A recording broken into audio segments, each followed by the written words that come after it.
Dun dun dun dun dun dun dun dun dun dun dun dun dun dun dun dun dun dun dun. Calling to the night if it is the dark. Do do do do do do do do do do. Ah. Spectacular, spectacular Spider-Man. Spectacular, spectacular Spider-Man. Hey guys, my Plus family back again, and welcome back to another movie. Welcome back to another review. Today, guys, I'm going to do a review on the Spectacular Spider-Man. Came in the year of 2008. So, basically, what the plot is, it tells a story about Spider-Man swinging through the city, battling on the bad guys, saving the world, and Mary, and she did met like the some other characters like Gwen Stacy and Mary Jane Watson, and basically it's up to Spider-Man to stop the villains like the difference like Sandman, Electro, Goblin, and Venom, and that's why I can describe what the plot of the show is, because the show actually went on the air only for 1 year, guys. The show actually went on the air for 2 seasons. The show went on the air from 2008 all the way to 2009. So, anyways, guys, so what can I think about the Spectacular Spider-Man? I have to say this is actually a really amazing show. I actually really love the show. So let's get started with the characters. We have Peter Parker, who's a very fantastic character.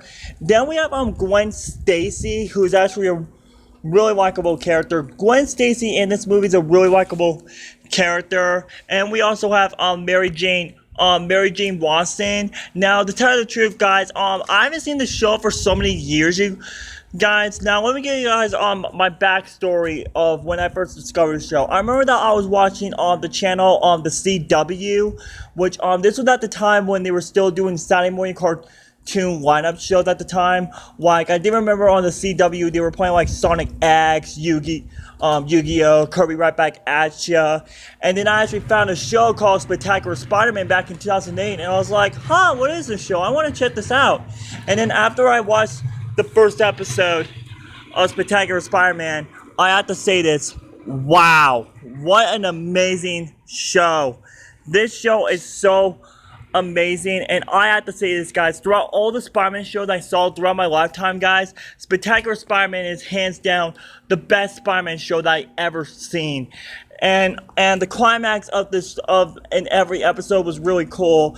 And I remember that on my Spider-Man Volume 4 DVD, throughout all the episodes in Volume 4, all of the episodes include Venom, and I actually remember that episode, even though it was actually a reference to Spider-Man 3, when Peter Parker was trying to like ring the bell to get the Venom goo off of him. Was the way how they took that direction. They took that direction an amazing way, because the way how they took that in Spider-Man 3, that was actually kind of decent, I guess, because Spider-Man 3 was hands down the most underwhelming decent movie I saw. And yes, guys, I'm actually planning to review on Spider-Man sorry guys, my screen almost went black. Back on what I was saying, guys. So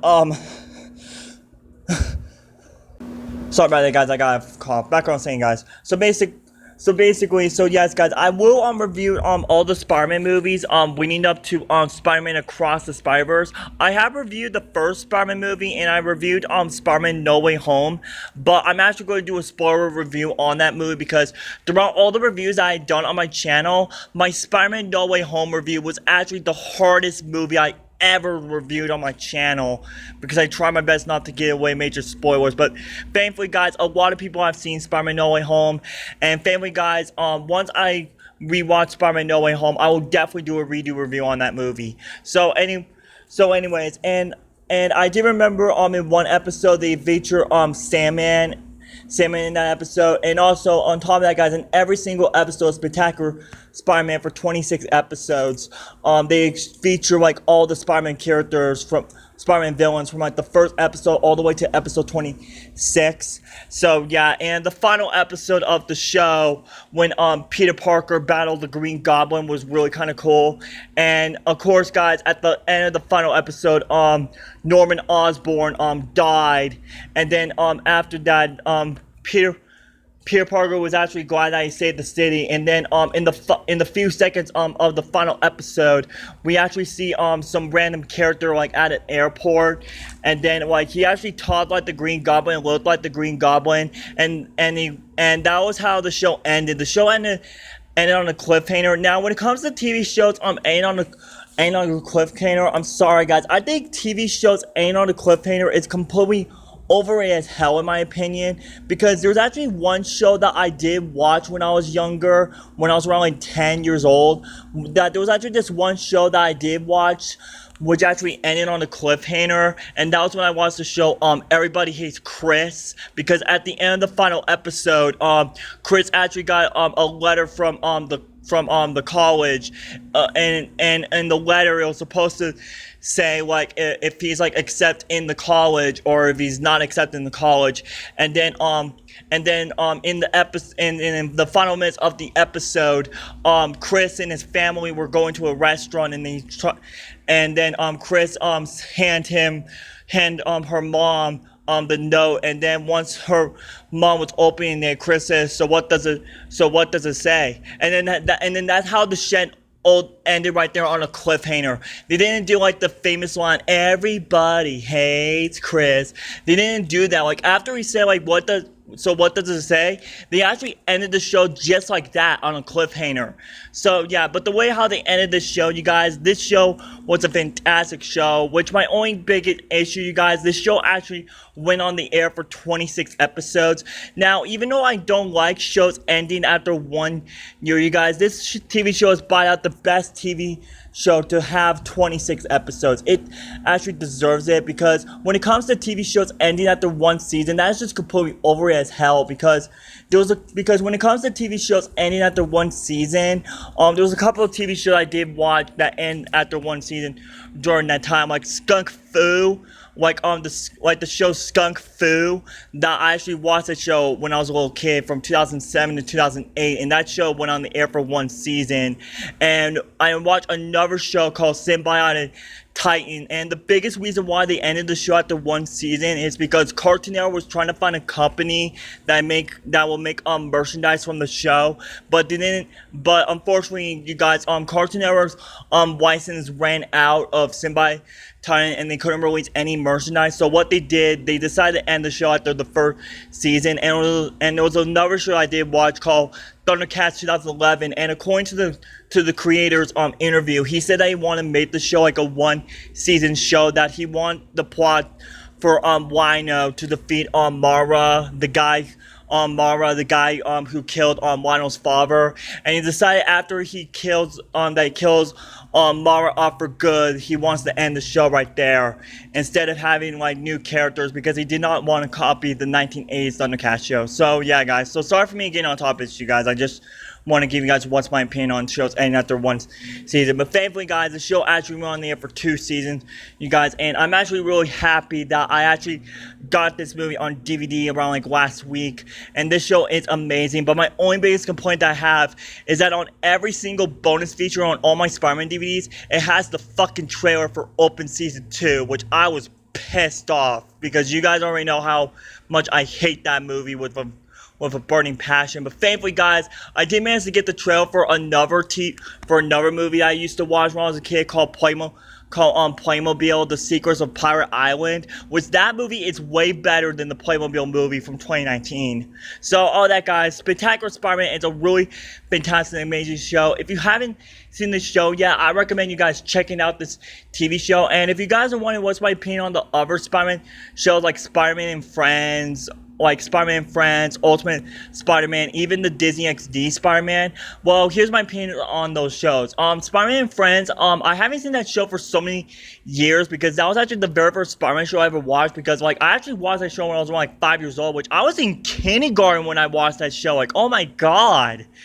and that was how I got into Spider-Man, you guys, because my dad was the one who got me into the superhero movies. And Ultimate Spider-Man, I haven't seen that movie for so many years. The last time I watched Ultimate Spider-Man, that was when I watched the episode when Peter Parker met Spider-Ham, and I actually watched the episode before I went to go see Spider-Man into the Spider-Verse in theaters back in 2018. And this is going to shock you guys. I never seen a single episode of the Disney XD Spider-Man, the Marvel Spider-Man. That's right, guys. I never saw a single episode of that show, to be honest with you guys. So my final rating for the Spectacular Spider-Man, I have to give this show an infinity out of 10 with the seal of approval. This show is such an amazing fun show, you guys. If you haven't seen the show, you guys, I recommend checking out this TV show. And not only that, guys, just around a week later after I got the TV show, just 1 week later after I got this DVD, I actually went to my local Walmart again and I picked up some 2 other TV series that I'm gonna watch. I actually got the complete collection of Teenage Mutant Ninja Turtles, based on the Saturday morning cartoon show from the 1990s, and I also got Nickelodeon's Rugrats, the complete series, which I'm gonna watch Ninja Turtles first because that DVD has like 10 seasons, but Rugrats has 9 seasons, and according through the runtimes on my DVDs, the total runtime of all the episodes for Ninja Turtles is 72 hours, and the total runtime of all the episodes from Rugrats, including the 2 TV movies, the Crib of Snow White and Robin Hood, the runtime for those is actually around like 7,000 minutes. So yeah, guys, I just want to take it easy, and I wanted to decide to watch Ninja Turtles first because I haven't seen the Ninja Turtles 1990 show in so many years, and the biggest reason why I'm reviewing that show is because I want to review on that show leading up to the new Ninja Turtles movie that's coming out next year, which I'm actually super hyped for that movie, and that's going to be a big, huge comeback to Nickelodeon movies, because not only that Nickelodeon movies is going to make a Ninja Turtles movie, we're also going to get Paw Patrol the Mighty movie as well, which this is going to make a big, huge comeback to Nickelodeon movies. So anyway, guys, I'm going to end it here, guys. If you like this review, make sure you hit that like button, subscribe to my channel, like and share your friends, and it's just been confirmed, guys, that my next video that I'm going to make is the Adaptations Gets Grounded, the final episode. That's right, guys, I'm finally going to end the Adaptations Gets Grounded series, because the reason why I'm doing that is because 1, Go Anime Gets Grounded videos are completely overrated nowadays, and 2, guys, the reason why I want to end the show, you guys, is because I'm actually running out of ideas for coming up for torturing Adaptation and make Grounded of him. It's just like how Tyler Perry actually ran out of ideas for killing off Kenny from South Park, and he decided to keep Kenny alive for the entire show. So anyway, guys, I'm gonna hand it here, you guys, because oh my god, 12 minutes. Alright, guys, I'm gonna end it here, guys. If you like this review, make sure you hit that button, make sure you hit that like button, subscribe to my channel, like and share your friends. Until next time, goodbye.